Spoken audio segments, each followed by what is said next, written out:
Mic's working. All right. G'day, everyone. Welcome back to the Snake Catchers podcast. I'm Brett, and I'm here, of course, with Dan, who's just ducked out of the way for a sec. Sorry. We're in Singapore, doing this as a bit of a business trip.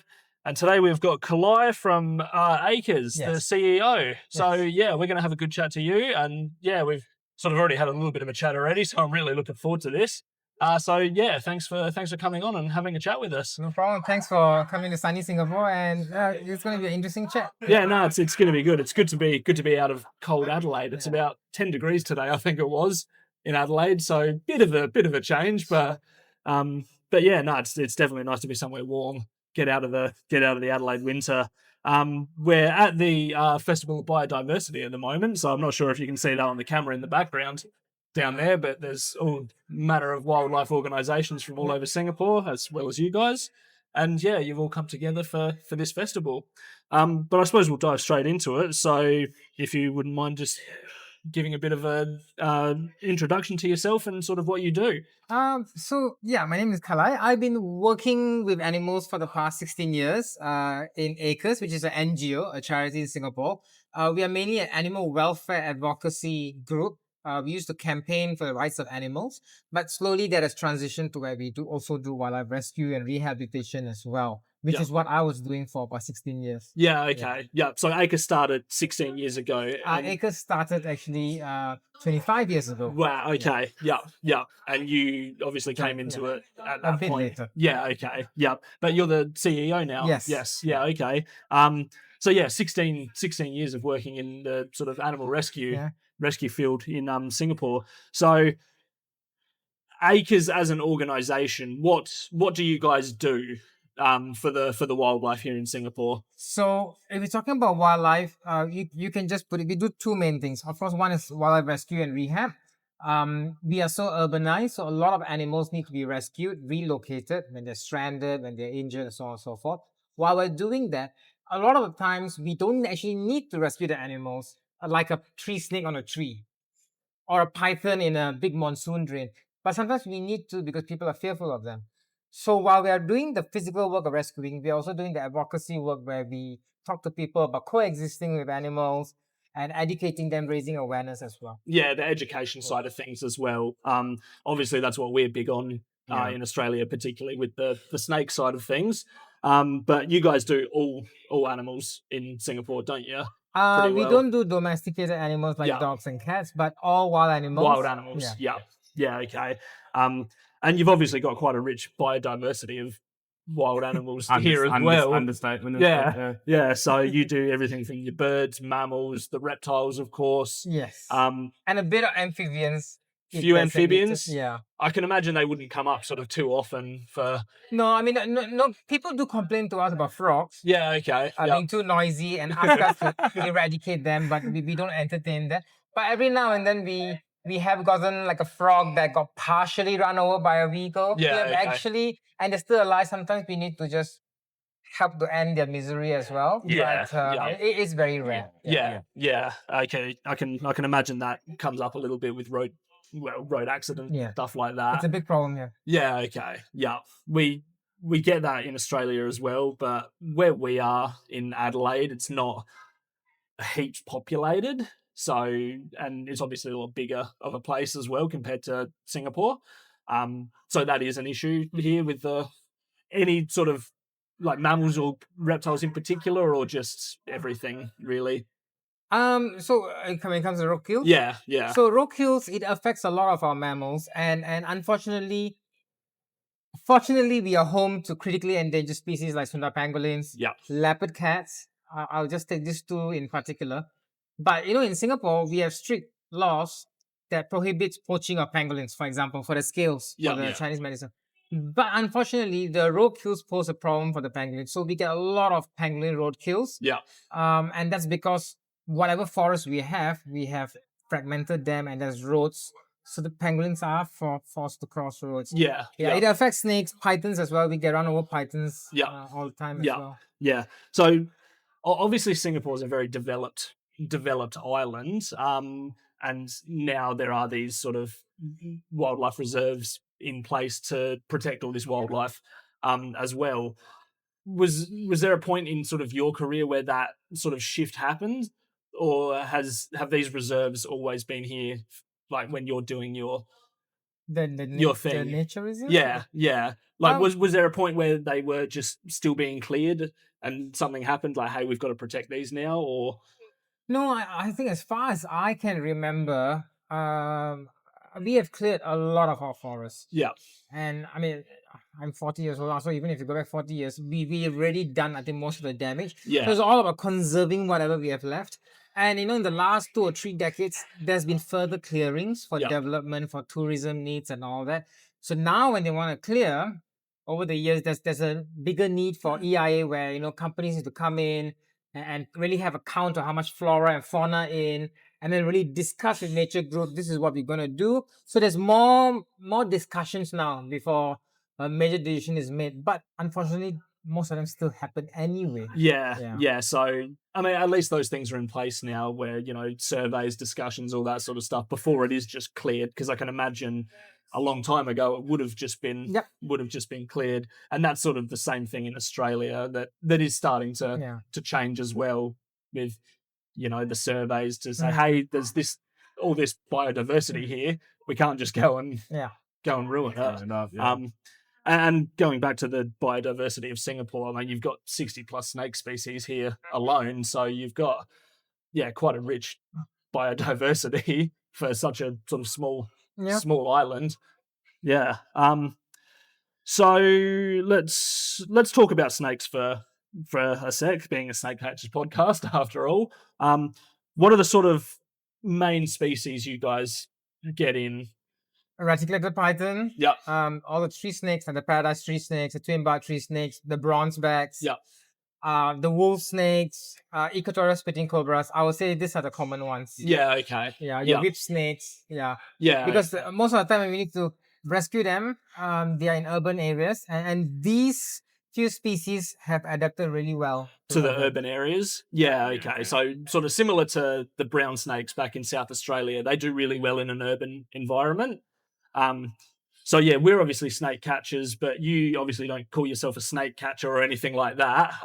But it's sort of along the same lines, isn't Yes. it? When someone, so do they call you guys directly? Yeah, so we have a mobile phone that anyone, if they sees a snake or injured bird or injured anything, they call us. Yeah, We will ask for photos. Yeah. To make sure that it's happening currently, because we have had many cases where somebody saw a snake a week ago and then they Yeah. found our number a week later and they call us. So we just make sure the snake is there. We want to know what snake we're dealing with, if we can, before we even go there. Yeah. Then we'll just go down and pick up the snake. Sometimes it's not so easy, but yeah. it's not No, we know that. yeah, we know that. At least ours don't spit out Oh, it though. So It's funny how that's sort of worldwide, the old, like, making sure it's still there kind Yeah, of thing. Like, or they ring you a week later. We get that too. They ring you like a week later or even yeah, I saw it a week ago in my backyard. I think I've had 5 weeks. Before. Yeah, So- I saw a baby. The mother must be around. Where's things like that, yeah. Yeah, so you guys get all that as well. So when you go out and do, say, a spitting cobra or something like that, if it's not injured, will you just go and release it straight away somewhere?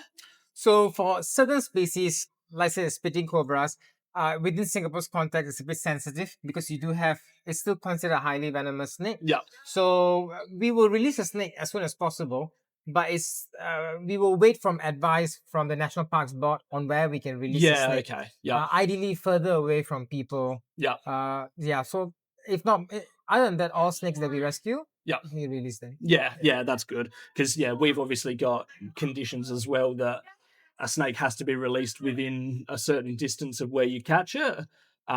Because a lot of the time, the translocation, the snake ends up trying to go back and Yeah. ends up getting hit by a car or something like that. So, yeah, you obviously still receive that advice from the national parks as to where it can. So you Yeah. don't get to make that decision of where they go. They sort of advise you of where to go or just give you an area where... So for most snakes, we can just decide. Yeah. Usually we release within a park or approved park or green space.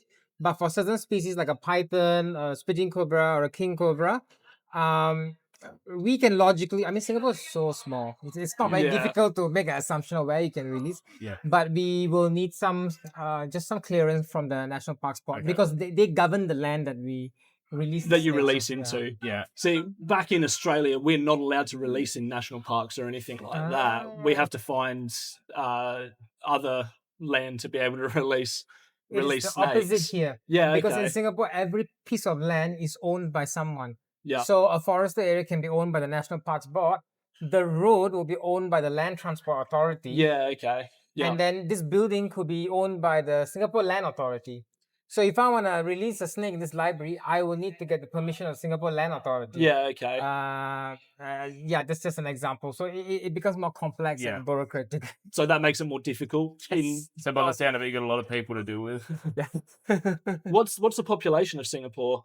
If you know. I have no idea. This is about 5-6 million now, I think. Yeah, okay. Yeah, Yeah. right. Again, for such a small. Yeah, For a I think small over the years, the area. government's been bringing in a lot more expats, foreigners as well. Yeah. Because Yeah. I think our own population is not sustainable. But yeah. Yeah, okay. Yeah. So again, there's a few people here for such a small area.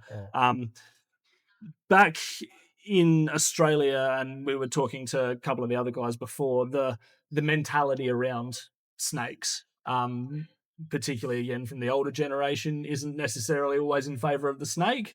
You guys are obviously doing what you can to educate people about that and sort of change mindsets, I suppose. What ways do you sort of go about doing the education side of things?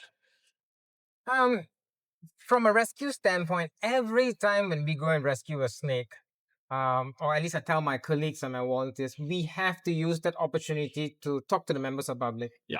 It's never about, oh, let's go catch a snake, put in a snake bag and walk away. We will always, if we can, we will hold the python, we'll gather the public. Yeah. Look, this is a reticulated python. Do you have any questions? So that's when somebody may ask, oh, can this kill someone?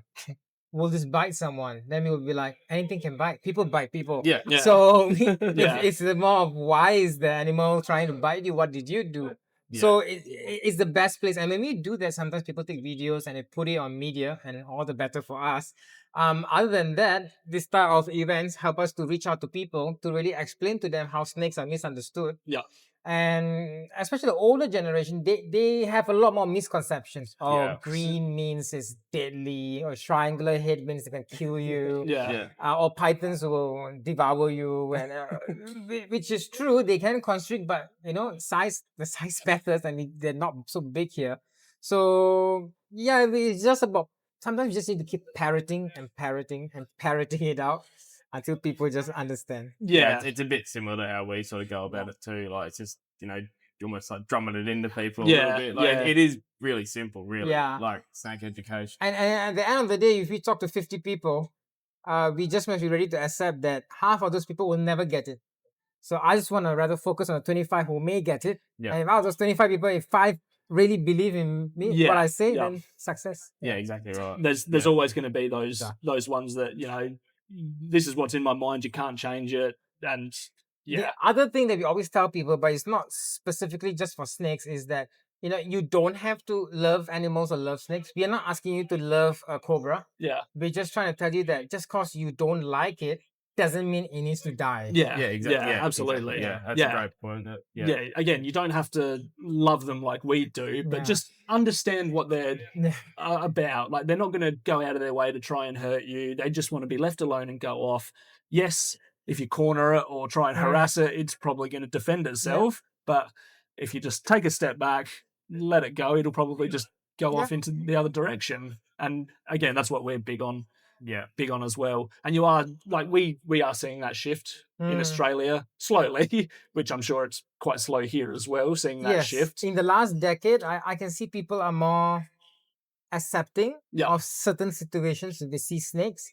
So there's definitely slight improvements. Yeah, that's good. That's good. That's the best case scenario for obviously the public safety and for the animal safety as well. Yeah. So Acres as an organization, how many sort of rescuers, I suppose, do you have working for you? Do you have a lot of people working for you? Or So we have a team of 6 wildlife rescuers. Yep. They work in pairs because sometimes we get big pythons as well. And then at the back of it, we have like 20 to 30 volunteers who are also highly trained. And actually, when I say highly trained, most of the training goes into how you handle people.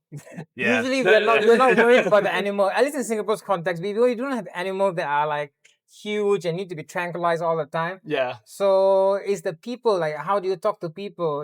Somebody says, I want you here in 5 minutes. How do you handle that? Yeah. Because if you're rude to them, they're gonna kill the snake. They're not gonna wait for you. Yeah. That's it. Yeah. So we have 20, 30 highly trained volunteers as well, and we go out and yeah, we unfortunately we only got one vehicle. It's enough for Singapore, and we go Yeah. and rescue as many animals as we can. Yeah. Okay. It's funny. Quite a lot of things are relative to how we Yeah. deal with things too. Like dealing with people is like harder than dealing with the snake most of It's the a time. lot Yeah, harder. yeah. I know what the snake's going to do. I know their behavior. Yeah. I don't know what the person's going to do. So, yeah, it's nice to know that that's sort of the same thing over here as well. I think the experience that drew my attention to you guys was when I was here 2 years ago. 2 years ago, we were walking through. I think it was Thompson. Old Upper Thompson. Old Upper Yeah. Thompson. And we got to the road there. Oh yeah, somewhere along there. And I was looking for wagglers because I hadn't seen one before in the wild. And I saw two people with wires tops, acres tops. I'm sorry. Just sitting on the guardrail, looking up on a branch. I'm like, I reckon they're looking at a snake. and I when they walked up to them and said, "Oh, what are you guys looking at?" And then big female wagglers was sitting on the branch there, and and then I got talking to I couldn't remember who it was, but it was two people there and had a good chat to them Okay. for 10, 15 minutes, and then that sort of triggered me when we were coming back here. I'm like, oh yeah. If you guys, Interesting. that's how it sort of came about. That's how I sort of knew about you guys just from last time, Cool. from seeing us. Okay. And that put me onto my first waggles that I've seen in Singapore. So Yeah. which we know. Were they pretty releasing the wagglers? I can't remember the exact story. I think can't remember if they were releasing it or they got a report that it was close to the road, so they were making sure it wasn't going to get hit or something like that. I think I know. I think it was a case where these wagglers had an eye issue or something like that, and it was in the same spot, so it was attracting a lot of photographers, which is Okay. not good Yep. for the animal. Yep. So I think they went down to just take a look and maybe advise people. Yeah, that would have made sense. Yeah. But, it was quite an interesting experience. So. It was quite close to the road actually, and obviously the vegetation can sometimes hang over a little bit, so it would make sense that maybe it was gathering a bit too much attention where it was. So. And again, as soon as one person sees it, and another person will come past and stop, oh, what are you looking at in there? Yep. Sort of thing. And it's not like they move too quick either. Yeah, they don't. No. Anyway, that was a bit of a sidetrack, but yeah. Oh, there's gonna be tangents, so that's all good. So yeah, throughout a typical year in Singapore, you would obviously have busier times of the year, would you, or is it all pretty consistent throughout the year? In the past, I would think it gets busier during the monsoon season. Monsoon, yep. Because right after the heavy rains, I think that drives a lot of the snakes out of the drains, like the pythons. But now I don't even actually know when is the monsoon season anymore. The whole climate is just messed up. I actually don't know already when is the monsoon. There's no specific reason. So it's pretty consistent, I feel like now. Yeah, okay. But sometimes after a heavy rainfall, that flushes a lot of the pythons and the monitor lizards out of the drains and the canals.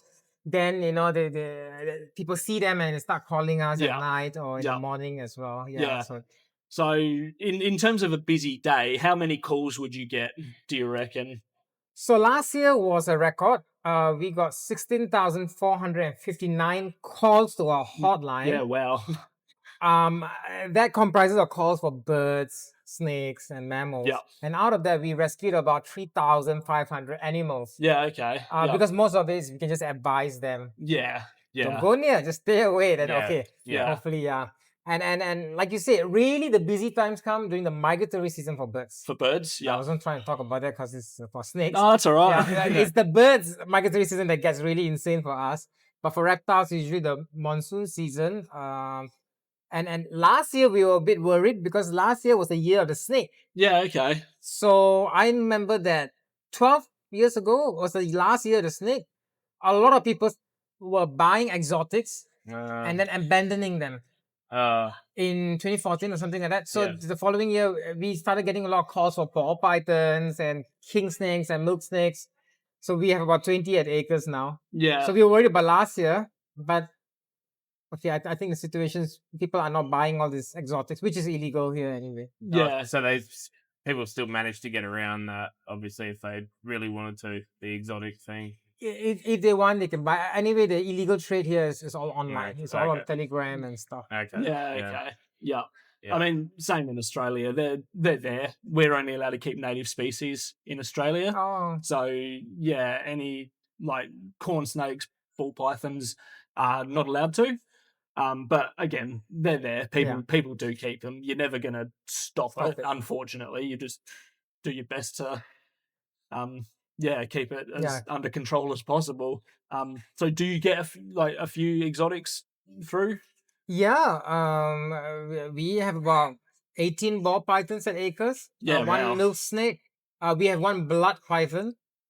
So yeah, we have about 20 exotics. But for the exotics, we are a bit particular who we take in because it's going to be a lifetime commitment. Yeah, yeah. And then resources are limited. So, Yeah. So that's interesting. So in Australia, if an exotic's found, it has to be destroyed.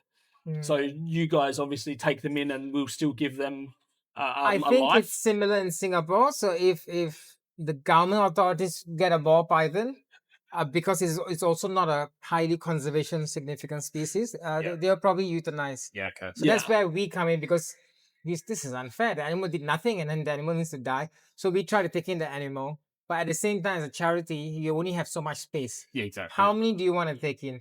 So right now I'm maxed out for exotics. Any more I take in, then it's going to be a problem. So yeah.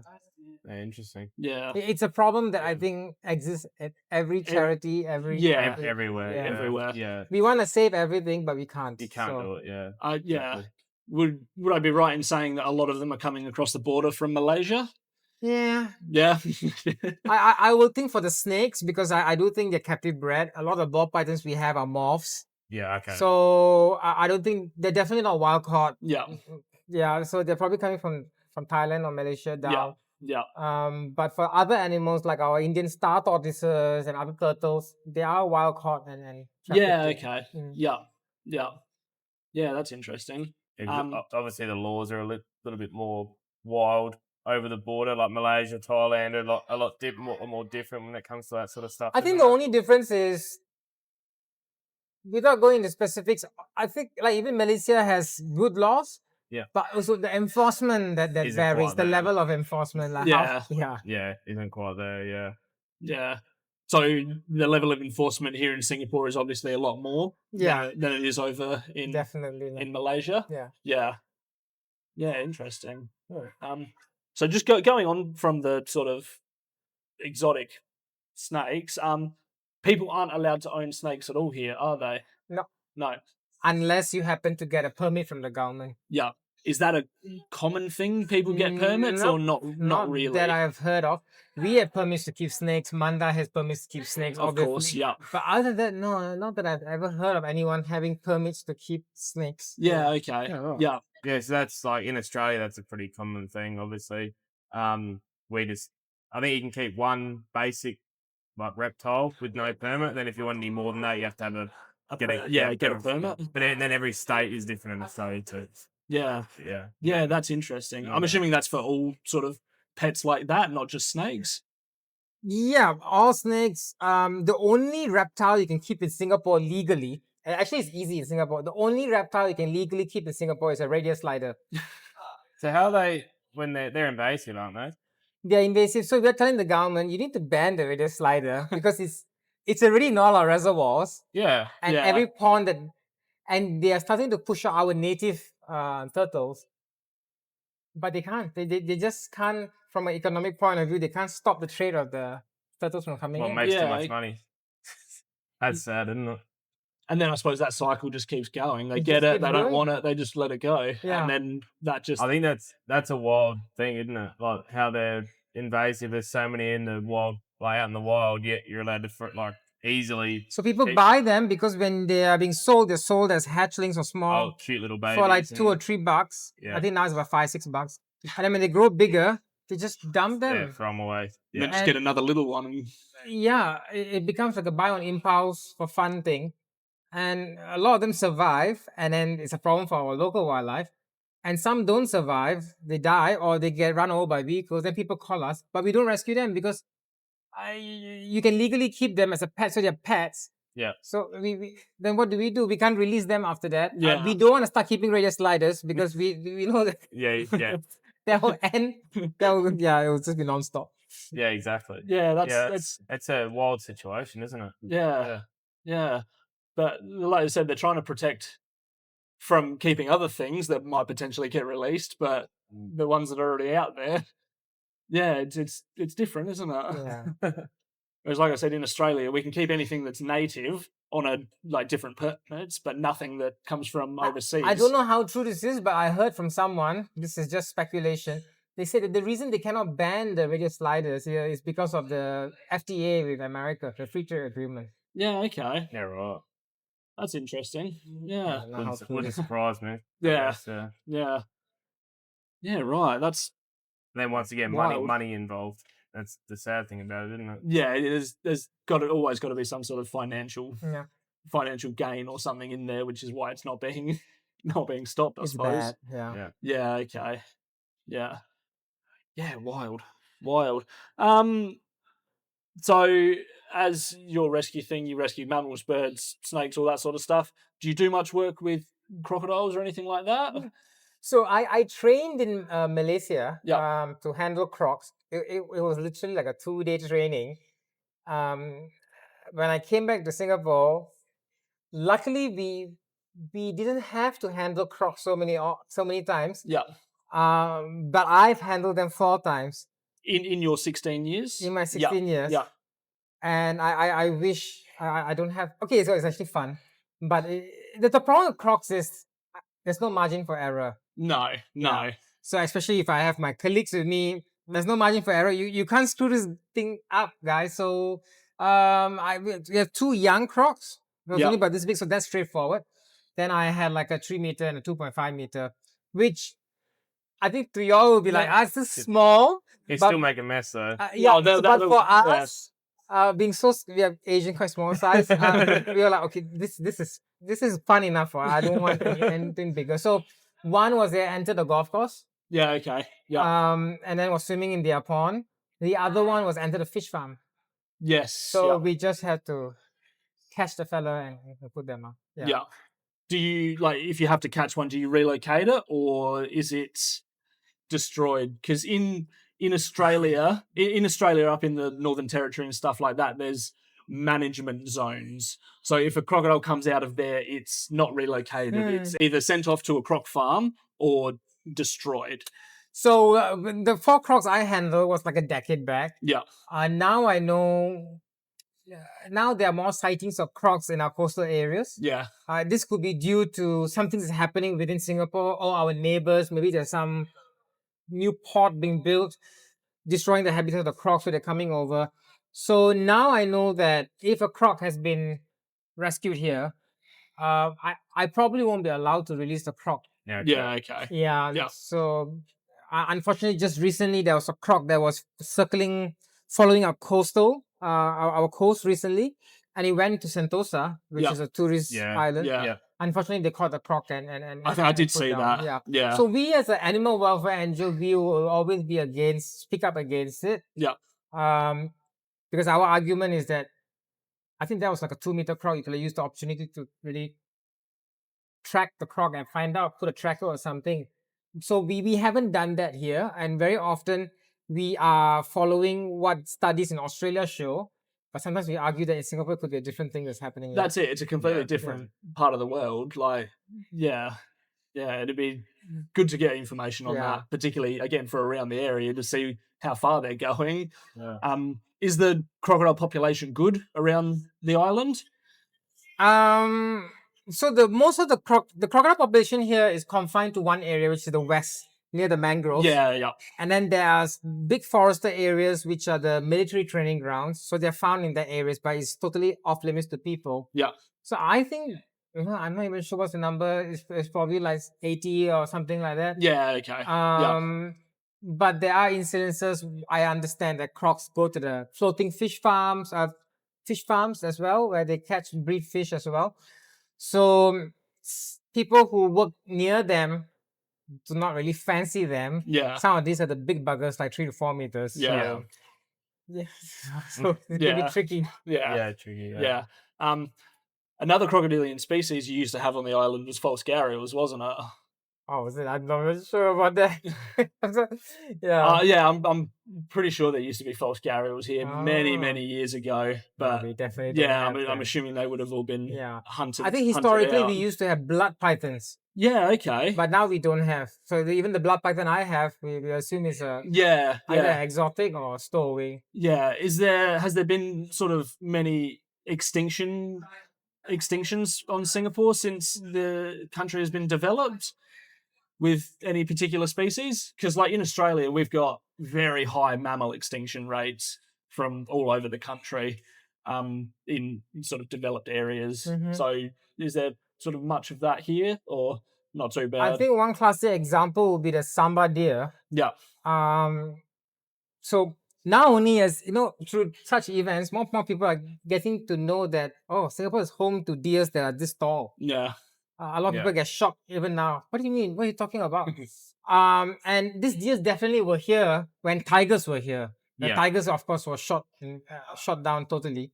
But the deers, I think, at one point were extinct also. yeah. So the okay. deers re-emerged. Now the population is increasing. So people are like, where did they come from? So there are many speculations. Was it a small wild group that was hidden away and then now is thriving? So there are certain animals that are bouncing back. Yeah, Hornbills were also very rare. yeah. We saw a Oriental few pied today. hornbills. Yeah.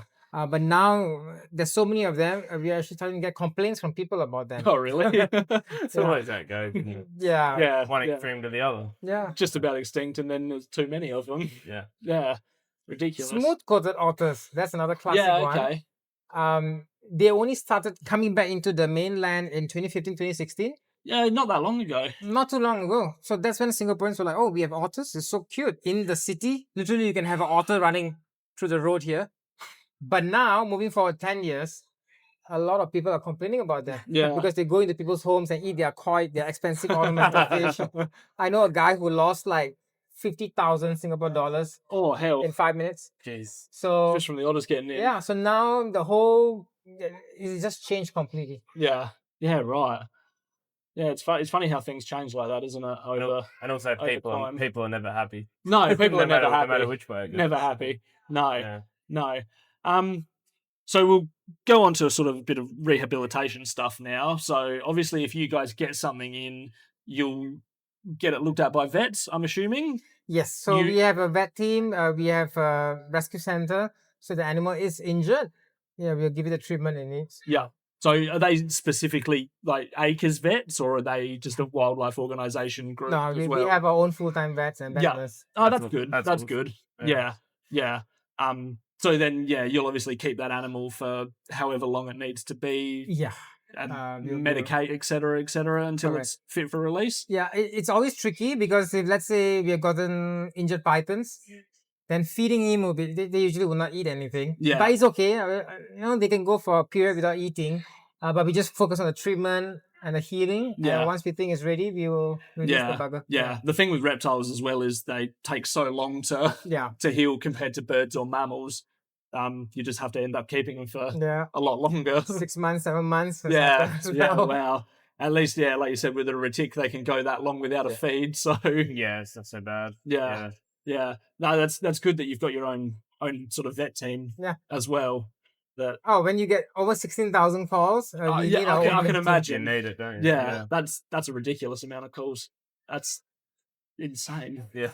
That's, I mean, yeah, we only deal with snakes, but nowhere near that many. No, once you start dealing with birds, the numbers will go up. So that would be the most, you reckon? Birds? 70%. Oh wow, that That's high.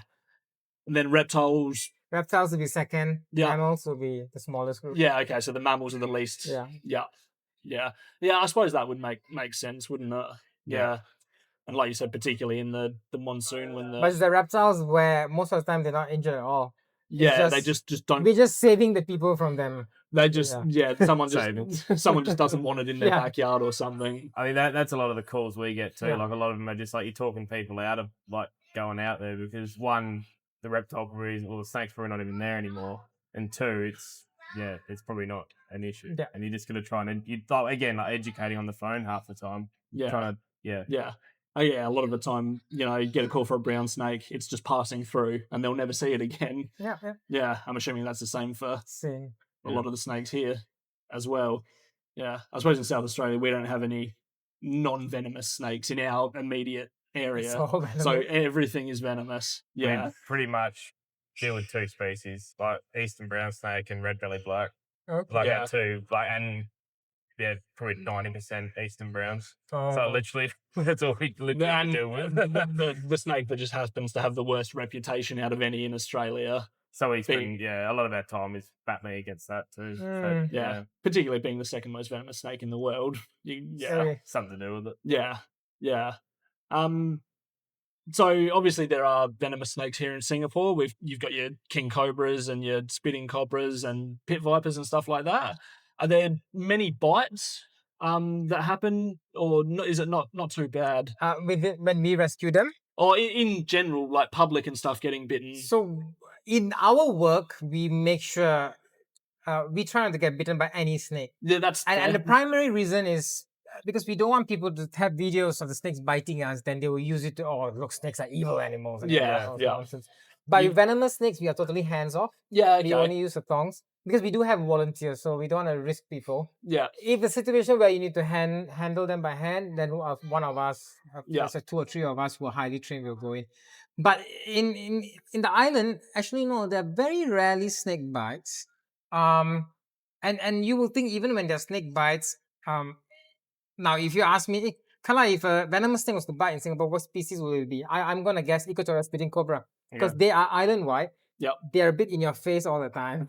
Like they're like want to fight all the time.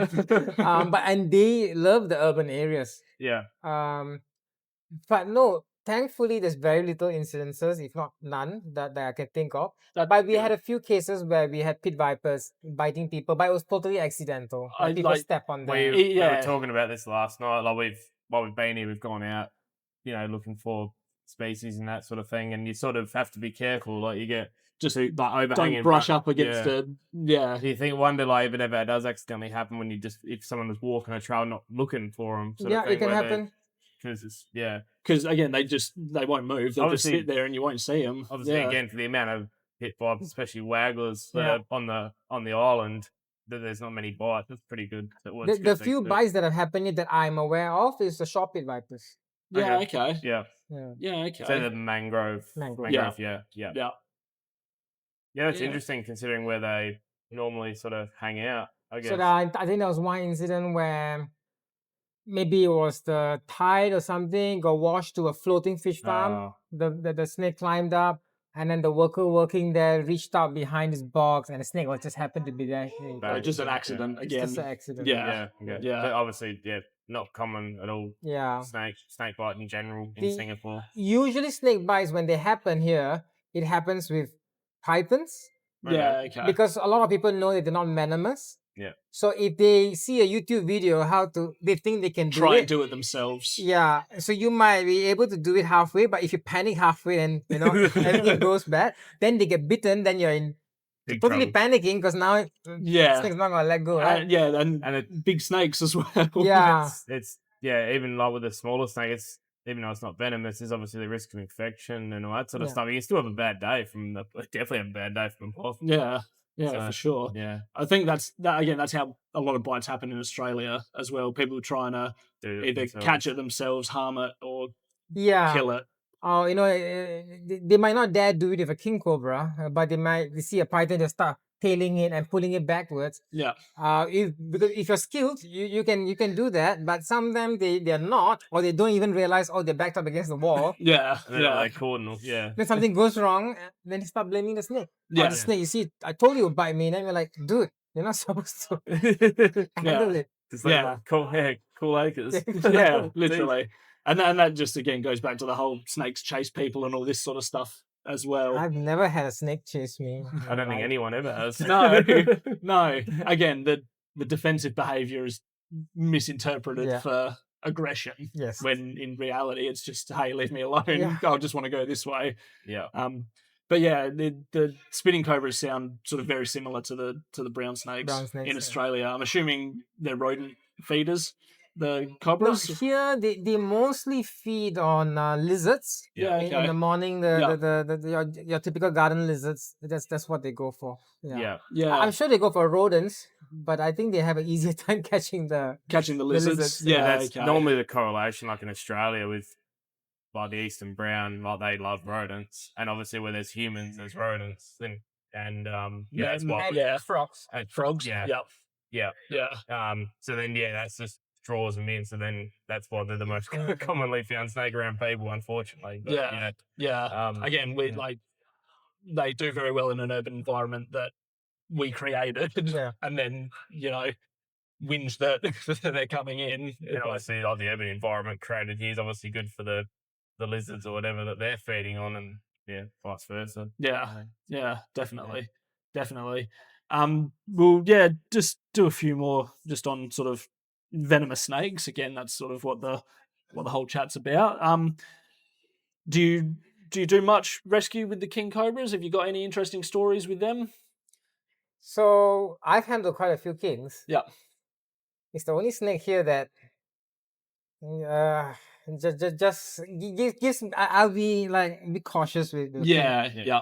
And it's hard to explain. It's not because I know it's highly venomous, but it's the only snake in Singapore's context where when I'm gonna rescue or handle him, I can feel he is thinking about how to get away from me. And that's something mammals will do. Like if you're trying to catch a monkey, the monkey's gonna be like, and that thing, the fact that the animal is thinking is intimidating to me. Yeah. So with kings, we have caught a few of them. Yeah. It's always just a nice, interesting, a bit.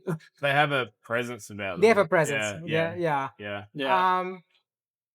But yeah, we have had them at the MRT stations, our train stations. Yeah, okay. But most of the time, luckily they stay in the forest. They're very shy. Yeah. Unlike their spitting cobra friends.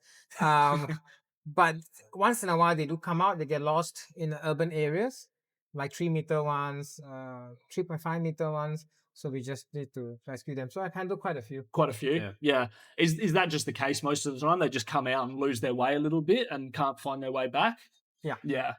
It's not like the spitters where they're living in that area. Yeah. The king they come out, they get lost. Get a bit lost. Mostly, obviously, refined to the And when people see a king, the thing I find fascinating is people might see a snake and not know, but everyone knows a king when they see a king. Yeah. Even if you're not a snake person. Yeah. Like you said, they just got that presence about They have them. that presence. Yeah, just impressive animals. Yeah. Very smart as well. How do you go about containing them? So we have a pro bagger. Yeah. So I find that is the easiest. We have pro bagger, we have grabbers, we have sea hook. We also have the venom defender gloves. Yeah. But I have it, but I only let people who know how to use it because I don't want people to treat it like it's gonna fully protect you're immortal. Yeah. Then you're gonna something bad is gonna happen. Go wrong. So we have all that, and usually for us is if we are confident we can kill the king into the pro bagger, we do it that way. Yep. If not, we treat it like a spitters where we grab the below the head and the middle part of the body, we drop it into the pro bagger. Okay. It's a bit more work, but I feel like it's a bit more safe from the volunteers because you're always away. We don't touch the snake at all. No hands on. No hands on. I'm assuming that technique would differ depending on the size of the animal as well. Because for us, we are always handling them inside tight spaces. Yeah. So tailing the snake sometimes I don't find I'm not comfortable with tailing the snake. Yeah. And again, a lot of the time they're in a tight space. They're wound up anyway, so they're correct. And most of the time, people call us. They are really doing something stupid to really piss off the snake. Yeah. So when we go there, we don't have a calm snake. We already they've just fired it up for you. Yeah. I'm assuming with the spitters as well. Do you wear full face protection? No, we just wear goggles. Glasses. If you wear glasses, that's fine. Yeah. I still had the venom go into my eye. So like once I had to clear a whole storeroom to get to a spitter that was hiding inside, and my sweat brought the mist of venom down. Yeah. But yeah, I just washed my eyes, and 5 minutes later I was good And it to was all go. good. It's all good. Yeah, Didn't okay. sting it or anything, or didn't feel it, or I oh, you did felt feel it. I felt it, and I put on everything. I went out and I washed, Yeah. and I closed the storeroom. Then after I was okay, I came back. I was Yeah. alone at the time. Yeah. As well. Yeah, right. Are they reluctant to spit straight No. away, or do they just go No. for it? They will spit as soon as you grab them. Yeah, You okay. can be guaranteed they will spit. Yeah, Okay, okay. that's Yeah. interesting. Yeah. Because Yeah. again, just going back to the brown snakes, like you've really got to annoy one to get it to Oh no, no, it to no. bite. But yeah, obviously, like So our you volunteers said, sometimes ask us, will it be sometimes will it spit all the time? Then I was like, they're guaranteed to spit. they're gonna do it. Yeah, and their spit is not like a jet stream. Yeah. It's like a mist. I Yeah. suppose they have that defensive It's just mechanism to use. Yeah, so, it's another thing on their list to use to get things to go away, Yeah. isn't it? Yeah, so and I they guess can- it is different to a bite. It's not like they're trying to bite every time you go near them. It's just they're trying to get you to go they can away. just It's keep you at that Yeah. distance. Yeah. How far can they spit with accuracy? 1.5. Yeah. The one I got was definitely about 1.51. Yeah. Yeah. So we tell people at least 2 to 3 meters. So 2 meters, I don't think they can reach us already. But 1.5, 1 Yeah. definitely can. And they'll hit the eyes every time, will they? Because it comes as a mist, you're gonna feel it everywhere. Yeah. Okay. Okay. Yeah, I've had it in my mouth. I was talking to my partner while rescuing, and then you just react to it, but it doesn't do anything to you. Hoping you yeah. don't have a cut in your mouth. Yeah. Yeah, exactly. Yeah. Yeah. Yeah. Interesting. Yeah, it's cool. Do like if it spits at you and it mists your face, do you like feel it anywhere else? Like, does No. it start to itch or anything, or is it just when it gets into? Just when it gets into like your eyes. Yeah. Yeah, Okay. with bloodstream, obviously, I don't know yet. I don't want to know. No, yet. that's fair. That's fair. But yeah, like when it hit my eye, I knew it immediately. Yeah, it just straight away. Yeah. Yeah. But obviously rinsing it out straight away, and it was Yeah, all don't good. rub. Just rinse out. Yeah. Okay. Yeah. Yeah. Actually, it wasn't so bad. I was like, oh, that's not too bad. Then we just went on and caught the fella. Better go back in and get him then. Yeah. Yeah, probably not something you want to happen I too just want often. to say now, the worst bite I've ever gotten from an animal in 16 years, it is still a squirrel. Not a snake. I'm bitten by pythons. No, squirrel. Squirrel. It's still the worst. And people laugh, but like you don't know, man. The squirrel. Oh, I know. I get it. I get it. They're like possums in Australia. they bite hard as well. They bite hard and then they let go, giving you hope. Then they will bite hard again. So I hate that. Yeah. Oh, it's interesting. Isn't it? Yeah, like none of the other animals here, like the monkeys or the otters or anything. Nah, squirrel. No, with otters, we're not even gonna go there. Again, no margin for errors because you're gonna go to hospital. Is that Yeah. hands off as well when you do that? No, you can't hands off with an otter, but it usually involves a net. Yeah. We Yeah. can't sedate them because usually they're near the water body, so we Yeah. can't sedate them near a water body. So if you need to, it's gonna be a cage trap or a net. But they are so strong, it's insane. Oh, they're big as well. They're Yeah. big and they're insane. A lot of people here think they're cute. They are cute, but dude, they're strong. Yeah. Yeah. Yeah. I've worked with smaller otters in zoos in Australia, but yeah, these ones are a lot bigger, so I can imagine. So the three that I'm always cautious about is wild pigs, otters, and crocs. Yeah. So Yeah. these three, there's no margin for errors. Because with the otters, they're not alone. They have their There's family. more than yeah. Yeah. So the pigs, they're native, are they? Yeah, they're native. Yeah. They've always been. Yeah. Yeah. Yeah. Okay. Yeah. Are they quite common? They used to be. Yeah. But now I think over the years there's been a lot of culling and trapping, unfortunately, by the government. Yeah. Because we're doing a lot of forest clearing, urbanization, and the wild pigs had nowhere to go. Yeah. And with them, I think the government couldn't relocate them anywhere else. There is nowhere to relocate within Singapore. So unfortunately, culling all happened. But there was a period where people were feeding them, Yeah. just like the monkeys. So they started approaching people. Yeah. Yeah. Then it became a big problem. Yeah. Yeah. We're walking through McRitchie yesterday, and just about every other person was walking with a stick, going through just in case. Yeah. Yeah. And again, they don't care either. Yeah, they'll come up to you and try and take food or whatever. The monkeys? Yeah. Yeah. And Yeah. it's because of the people who Just are people conditioning feeding them. them. Yeah. And again, it being a primate, it wouldn't take long for them to get used to Yeah. that. Do you rescue many monkeys or? The problem with monkeys is not a problem, but when they get injured, usually we don't get the opportunity to rescue them. Yeah, okay. Sometimes the family would drag, Just drag them like they away. could be half dead. The family Yeah. will not let them touch them. Yeah. They would Yeah. drag the body into the forest. Yeah. Then we'll say, let nature take its course. Yeah. We Yeah. don't want to enter the forest, the troop there. Yeah. But they are usually for monkeys, wild pigs, samba deers. Yeah. When they do get injured, it's usually a euthanasia case. Yeah. Like for a okay. deer, the leg is fractured. There's nothing. Yeah, For nothing you monkeys, can it's do. like they're already half dead, hip broken, paralyzed. Yeah. So I suppose with primates, the reintroduction as well would It's be tricky. yeah, because family groups and all that sort of stuff. We rescued a long-tailed macaque last year, which got into a car accident, and surprisingly, he made it through, but we had to amputate one leg, Oh, okay. which is really questionable. We were like, okay, how is he going to survive 3 legs? So we put him in our enclosure, and wow, dude was really putting on a show. He was able to do everything a monkey could do. Then we tried to release him back to the troop. His troop didn't want anything Didn't to do want it. with him. Hmm. But then it came to a point where we released him. He went off. But the thing is, at least the troop did not kill him. Yeah. Yeah.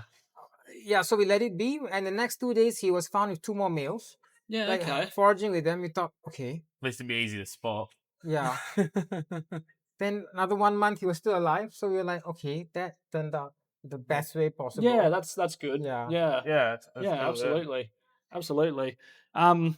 We might just go on to our sort of That's why last. reptiles are so cool. We don't need to worry about reuniting, like babies with the parents or finding the troop. None of that. They're just Yeah, they're automatic, just ready to bang. go. They're Yeah, good to basic, go, yeah. and they can just go. Yeah. Yeah. We'll move on to our sort of last sort of finishing up questions. Favorite snake species in Singapore? Wow, I don't have a favorite species of any animal, but I would say the one snake that, even though it's so common, I really enjoy rescuing is just an Oriental whip snake. Yeah, okay. Because of the lime green color. I Yeah. love the They're striking really nice. color. Yeah. And it's a snake that, because it's so striking, whoever calls us thinks that this snake is super deadly. So it's like, look, yeah. The other snake I really enjoy rescuing are pythons, because Yeah. I've rescued them in like 1,000,001 different situations. So I know their behavior inside out. So it's always a joy for me to. They always try to funny things with me. And I'm like, dude, I know what you're gonna do before. What's their general sort of demeanor when you're dealing with them? Is they generally pretty good, or So many different demeanors. The Yeah. some is like, I'm here, come and catch me. I don't care. so it's a real mix of Yeah. If you have the females who are gravid, my goodness, they're gonna defend themselves at all costs. And be like, wow, this snake is really You're defensive. gonna have to do some work here. I cannot even bring my hook near you. Then you have pythons that are in the drain. Sometimes they get stuck in all sorts of different situations. And it's unfortunate for the animal. But yeah, it gives us a great opportunity to really find out what is this animal doing and how can we rescue this animal. That's Yeah. really the exciting rescue. Yeah. Yeah, sure. You're obviously developing your skills as you do that Yes. as well, and you So next time when I Le- encounter the problem, I know what to do. yeah, Yeah. learning new techniques and all this sort of stuff. Yeah. Because wild animals don't play nice a lot of the time. And we don't expect them to play nice. No, So we tell no. our volunteers also, do not expect for a python to know that you're trying to save him. He's not. Yeah. Yeah. Not They even- just think- neither will an otter, neither will a macaque. This is a potential predator. They're trying to hurt me. Yeah. I'm going to defend myself. Yeah. And then obviously you guys have to work around You've that. got to work around it. Yeah. Yeah. And if again, we get bitten, it's something we did. We just tell ourselves. yeah. Yeah. Yeah. Do you commonly get bitten by things, or again, you're obviously trying not to? We try not to, but when we are rescuing like a young python or a typical tree snake, we're not going to use they're grab gonna, it. yeah, We just grab the And fella. yeah, it is what it is. And but- then- Yeah, they're it is gonna what it is. react. Yeah. But with a larger pythons, of course, we won't take the risk. With Yeah. venomous snakes, we won't take the risk. With most of the mammals, yeah, we just don't want to go down there. Don't with want them. to. Yeah. Yeah. Just use a net or something like that. Correct. So Yeah. even if birds, most of the songbirds, the smaller birds, all is fine. But when you go up the eagles, raptors, it's a lot worse than some of the mammals because you Yeah. don't want the talons around you. So Yeah. Yeah. Right. You sort of mentioned this just then, but the hardest species to rescue would be your mammals. definitely. Yeah. Yeah. To me, I still think they're the harder ones. You need to plan the rescues. Yeah. Yeah. But I think sometimes birds are If you're talking about whole rescue to rehab process, then I'll say it's birds. Birds, okay. Yep. Because from the moment you rescue them, they're very fragile. Yes. So the point you release, there's a lot more things to consider. Yep. But mammals are the ones who really are planning, are plotting against you as you're trying to rescue them. With snakes, it really depends on the species. But once you know how to handle them, and once you know what they can and cannot do, I feel it's can be quite straightforward. Yeah. Yeah, But okay. in the urban area, can be tricky. Yeah. Yeah. Catching anything in an urban area, again, particularly if they've lost their way and gone in there, they don't know what's going on. Yeah. So And also another thing, sometimes in our line of work, the animal is the least dangerous thing. Sometimes if you're climbing ladders, Yeah. that's how people. Actually getting to the animal. Yeah. Don't keep focusing on the animal and then forget about the ladder you're climbing or the canal you're climbing into or something. the situation you're putting yourself in. That can actually hurt you really bad. Yeah. We've definitely had a few of those over the years as well. Species you're most excited to encounter? Raptors. Yeah. Sorry. No, that's fair. That's fair. Everyone's got their favourites. Weirdest rescue call. Have you got a weird one? I've had so many weird ones. I will say this is the weirdest one because it's a snake. Yeah. But I don't know whether you'll understand it because it's a very Asian context. Many years ago, a guy called us. He saw a green snake in his car, in his dashboard. He was driving, he saw a snake. So he called us. And he said the snake kept disappearing into the steering wheel dashboard area. So we told him, drive straight to a mechanic because I don't know how to open up your dashboard and neither am I going to risk damaging your car. So go there, get the mechanic to open and we will be there. So we met him at the mechanic and he was there sweating. and he's about my age, like 35 to 40. And I was like, that's weird for a guy to be so fearful of a small snake. Like, it's so odd. Anyway, so we spent 20 minutes looking for this snake, which at that time, we assumed is either going to be a painted bronzeback or a paradise tree snake. Yeah. One of these two, based on the description. So looking in the back seat, the front seat. And I'm like, dude, we can't find it. And he screamed. He saw the snake again. And he said the snake appeared out of the speaker, the holes of the speaker, the side door where the sound system is. Then we're like, okay, those holes are really too small for any snake to be coming out of. Then we continue searching. And then he screamed again. Then he said he saw the snake coming out of the air conditioning unit. Then we were at the back seat. Then it's like, okay, what did the snake look like? That's when he told us the snake had two heads, and the two heads was of two little girls. Yeah, so it's a very so both of us were like, okay, what's this guy on? What is he doing? And then I was thinking back, why was he sweating so much? So whatever he saw, in local terms, was something supernatural. So he saw something like a ghost or a spirit. But in Asian, there are many stories where they put a spell on you. They use a snake and then they have to. So we told him, dude, what do you mean? We've been searching for a snake 45 minutes. Now you tell me a two girls' head. So I told him, I don't know what your problem is, but I think we can't help you. You need a witch doctor or something. And he knew one, he was calling. And I was like, he was sweating. So he was sweating so much. And the only thing I could think of was, okay, this guy is sweating so much because I think he has done something really bad. So that somebody has done something really bad back to him and he's feeling so fearful about that. That's the whole thing. Freaking out. Yeah. That's Right. We left him in the mechanic and we went off because there's so many other cases. Yeah, right. Yeah, right. That's a different one, isn't it? Yeah, That's a very real Asian Asian context. cool. Yeah. We had another one where it was an Indian family, and I'm Indian, so I'll just share the story. They had spitting cobras come to their house before, and they gave it milk. The Indian tradition, even the snakes, they don't drink milk, but the snakes are revered, like spitting cobras. Yeah. Cobras specifically. So they give milk as like an offering in Hinduism. Peace offering. Yeah. Then there was times when a house snake, the Lycodon capucinus, the wolf snake, comes in, they kill it because they're scared of snakes. But because the spitting cobra is linked to traditional or certain cultural like deities, and they give it milk, they don't dare kill it. Oh, that's crazy. Yeah. I didn't know that either. It's interesting that it's species specific. So sometimes when we're doing outreach, telling people, raising awareness, but I'm against using this technique. Like my colleague, I've seen my ex-colleagues do it. Like they'll tell people, if you do anything to this animal, it's bad luck. It's bad for your karma. I know. Oh, is it? Oh no. Oh, I think I'll get bad luck. Okay, I will not. But I hate this method because it's not about the animal. Yeah, It's just about it's not Yeah. a good way of doing it. No, you're making it a bit too personal, then, aren't you? Yeah. Interesting though. Yeah, very interesting. I shared that story on a radio station because the MC asked me what's my weirdest story, and when I went to the part, she was like, "Huh?" She didn't know story was going to go there. Yeah, right. Yeah, wow. I forgot to ask this before, but I'm assuming ACRES is the only wildlife rescue organization We running are the in only Singapore. charity that does wildlife rescue Yeah. and rehabilitation. in Yeah, Singapore. yeah. Nice. Nice. Yeah, I think I'm just about at the end here, so I think we covered just Yeah, about that's a good everything. chat. So Yeah. Yeah, I reckon we can wrap it up there. We won't take up too much more of your time. yeah, no I'm problem. sure you've got more people to go and talk to down No, there. it's finished already. So There you go. We'll be going back and coming back in the morning. Yeah, so you're here Yeah. tomorrow. Yep. Yeah, And you said this was once a year for 2 once a days. year for 2 days. Yep. Yeah. And Festival of Biodiversity in Festival Singapore. of Biodiversity. Yeah, Thanks nice. very much Yeah.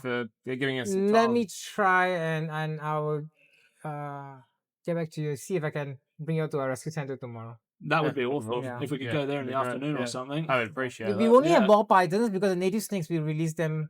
Unless we get a python today, I ask them to just keep it a bit Yeah. a day longer. It's Yeah. fine. Yeah. Well, yeah, I think we're going to go to the wetlands once more tomorrow morning and see if we At Sungai can. Buloh, Yeah. just 2 days ago or 3 days ago, there was a lot of people were videoing the king and the python. Yeah, that was the day before. We arrived. Yeah. Yeah, that was the day we got in. We went out the next morning. Yeah. Already planned, but we've been out there twice and haven't had any luck for a king yet. But we'll try again tomorrow morning and see what happens. Yeah. Does, like, the rain play a big part in activity for reptiles? I'm sure it does, but I think because I'm sure it does in Sungai Buloh maybe, but in Yeah. an urban area, I don't know. Yeah. I think it's a bit more tricky. Yeah. I thought we would have got a bit of rain while we've been here, but there hasn't been any yet. But We certainly didn't have any lack of wagglers anyway. we've done pretty well, that's for sure. I can tell you where to go to see short-pit vipers. You're guaranteed to see them.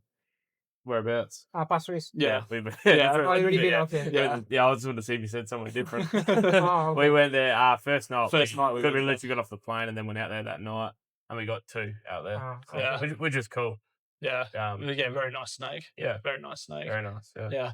But no, I think we'll leave it there. Thank you again very Yeah, much thank you for very much for coming on having and having a us. chat. And thanks for listening, everyone. Make sure to like, comment, share, subscribe, all that good stuff. A bit of a different view for this podcast. We've been standing up the whole time, but thanks for listening, and we will see you in the next one. Cheers.